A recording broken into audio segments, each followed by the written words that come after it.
Welcome back to Ben's Top 10. Yep, that's right, the Top 10 is back. And what do you look forward to when you're reading the newspaper? The news? Not me. I look forward to the comics. It's the only thing in the newspaper I really care about. But what are my favorite what are my favorite comics? Well, I'll tell you. And well, my rules for this countdown is they have to be comics that are currently in syndication, which means they're still running. So, sorry, Peanuts, but you're still good in my heart. So, let's get started. Number 10, Frank and Ernest. Man, this comic always cracks me up with its puns. That's all this comic is nothing but puns and puns about the misadventures of Frank and his little friend Ernest. Well, puns could go long, and the laws in this comic are all but they all but don't make sense. They don't make no sense at all. Frank and Ernie can be anywhere in the world at any time just to make a good pun. Gotta love Frank and Ernest. Number 9, The Family Circus. Yeah, this one is one of the ones that's been going around for a while. Who can not love The Family Circus about the misadventures of a family that live with a lot of children, and the children are always innocent and kind and are always making mostly humor comes from them. The Family Circus is really good. It's right up there with the Peanuts as one of the great comics. Number 8, Dennis the Menace. How can you not like Dennis the Menace? He's like the little prankster in All of Us who is always driving people nuts, especially his neighbor Mr. Wilson. I bet we've all had experienced the next door neighbor that always never really liked us, and Dennis the Menace just reflects that. You gotta love him. Number 7, High and Lois. From creator Mort Walker, High and Lois is also about a family that have nothing but misadventures as well. Mostly humor comes from the parents, but I think the best character is Trixie the baby, because she can't talk, but she can think, and she does mostly have some hilarious lines. Trixie really is my favorite character in this comic, and High and Lois really is one of Mort Walker's best creations. Number 6, Pickles. Pickles is about Opal and Earl Pickles, who are always bickering with each other and are like the stereotypical old couple. I love these characters because they're always getting into arguments and always they just always get into arguments and all stuff like that. It's nothing but hilarious. I think Earl is my favorite character because he is like a grandpa that has attitude and whatnot. So I like the Pickles. Number 5, Pearls Before Swine. This is about a bunch of animals that just have a lot of misadventures, and I really can't say much about this, but all I can say is it's just about a bunch of animals that have a lot of misadventures.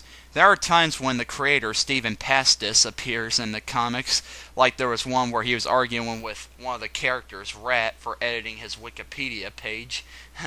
Isn't that great? That is just downright hilarious. Gotta love the Pearls Before Swine. Number 4, Mutts. Mutts is about a dog and cat that they basically get in a lot of misadventures too, and they're really great, and they really have funny lines and all that. I don't know most of their names. All I know is that the pup's name is Mooch. I think it is. It's either the cat or the pup. I can't tell. And I like how the cat has a speech impediment where he'll pronounce things. He'll pronounce sweet like sweet and stuff like that. That's really great. And Mutts was actually one of the favorite comics of Peanuts creator Charles Schulz. Looks like he was wanting to pass the torch with this one. Gotta love Mutts. Number 3, Mallard Fillmore. Yeah, you'll probably least expect a political comic to be one of my favorites, but I can't help it. I just love this comic. Most of the time when it's political, I really don't like it since I really don't care about politics. But when it makes fun of stuff in the popular media that I can't stand, that's when I really, really like it. Like there was one time where Mallard was reading a book that a girl was reading, and he's like, "Ew, when I was a kid, boys read stories about vampires, and the girls said, ew. Ha! In your face, Twilight." Anyway, Mallard Fillmore really is great. Even if you're, despite its conservative outlook, it really is a comic worth reading to get a daily laugh. Mallard Fillmore is great. Number 2, Bizarro. Anything and everything can happen in this comic. There are no main characters and absolute nothing. There are no main characters, but there is a lot of this comic just follows everything. It can follow an animal, it can follow a germ, it'll follow anybody. I really don't know how to describe what basically this comic is about. It's just so weird, and I like weird stuff, but maybe you can see from some of the pictures I post up of this comic. Yeah, that is very original. And before I get to number 1, I want to count down my top 3 least favorite comics in the newspaper. Number 3, Luann. I honestly don't. This is basically about teenagers and everything, but I honestly don't get where the humor in this is coming from. It's really not my thing. I really don't have anything against it. I just don't like it. At least it's not as bad as my next 2. Number 2, Doonesbury. I swear, I can't believe Doonesbury does not belong in syndication. It should belong in like a magazine or something, because I just can't stand it. The drawings are ugly, and it's basically the liberal version of Mallard Fillmore, but my gosh, the characters are so bland, I can't follow them, and it's not really that funny, but I really have nothing.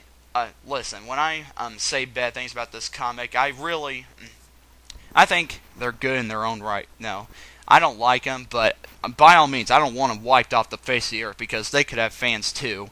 But if it's one comic that I really wish wasn't in my newspaper, it would be Merryworth. Come on! This comic isn't even funny! It's a friggin' soap opera!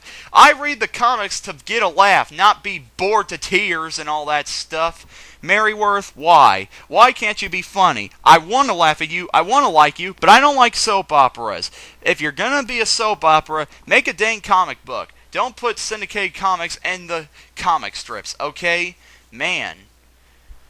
Well, before I get to number 1, I'm going to give my honorable mentions that I still like to read every day in the newspaper. There's Zits, In the Bleachers, Sherman's Lagoon, Dilbert, Get Fuzzy, and Baby Blues.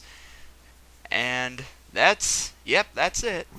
Oh, I forgot Beetle Bailey. Yeah, good job, Mort Walker. You're a genius. And finally, my number 1 favorite comic strip is Garfield. Yeah, if some of you knew me, you knew this was coming. How can I? I just love Garfield. It's just, who doesn't know what Garfield is? It's great. Just about a cat that lives with his owner and his dog Odie, and it's just great. Garfield is like a big troublemaker and everything, and it's really great. I mean, I really can't describe. Words cannot describe how good this comic is. It is amazing. You really need to read the comics or watch the cartoon. The cartoon series is good too. You know what my only problem with this is? It's not in my dadgum local newspaper anymore. Yeah, the jerk-offs at my local newspaper took this out of my local newspaper. How dare you? How dare you take out Garfield? Garfield is my favorite. Oh well, at least there's still books and I can still find some of his comics on the internet. Anyway, Garfield is the best. Will always be my favorite comic strip to look at. Thanks for listening. See you next time. This has been Ben's Top 10.